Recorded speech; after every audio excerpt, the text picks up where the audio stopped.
मैं यहां आया आपसे कुछ बातें कहने के लिए और कुछ गंभीर बातें कहना चाहता हूं। हालांकि इस देश में अब परंपरा टूट गई है गंभीर व्याख्यानों की, गंभीर भाषणों की। आजकल इस देश में जिस तरह के भाषण होते हैं वो भाषण मुझे लगता नहीं कि इस देश को कोई दिशा दे पा रहे। गंभीर बातें होती नहीं हैं, न समाज में हो रही हैं, न पार्लियामेंट के अंदर हो रही हैं। जिनको देश की दिशा देनी चाहिए वो दिशाहीन हो गए हैं। तो दिशाहीन लोग कभी समाज को दिशा नहीं दे पाते। मेरे जैसे आदमी को इस काम में लगना पड़ा, ये मैं बहुत खुशी से नहीं लगा हूं।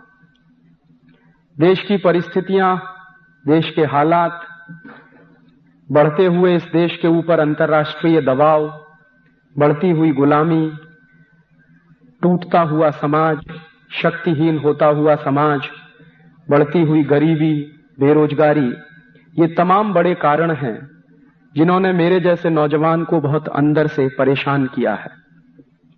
और उस परेशानी में ही मैं इस काम में लगा हूं।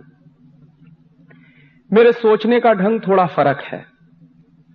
किसी भी समस्या के बारे में मैं जब विचार करता हूं तो थोड़ा गहरे जाता हूं उस समस्या में। उसका शायद एक कारण यह भी हो सकता है कि मैं विज्ञान और तकनीकी का विद्यार्थी रहा और आज भी हूं।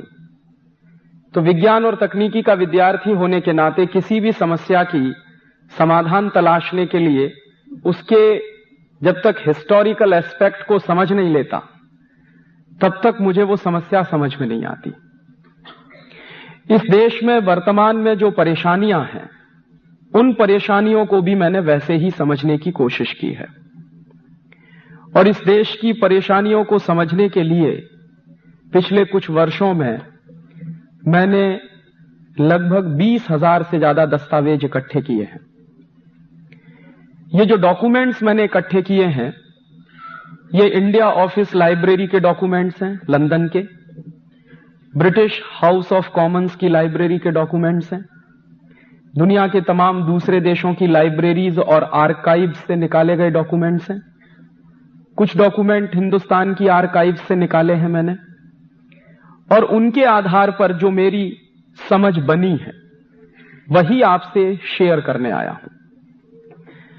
वो सही भी हो सकती है, गलत भी हो सकती है, और विनम्रता से यही कह रहा हूं कि अगर आपको कहीं गलत लगे तो आप जरूर मुझे सुधारने की कोशिश करें। ये एक बड़ा अभियान है, देश का काम है जिसमें मैं लगा हुआ हूं, और अगर मुझसे गलती होगी तो सारे देश को उसका नुकसान सहन करना पड़ेगा। तो ये आपकी जिम्मेदारी है कि मेरी गलतियों को सुधारें।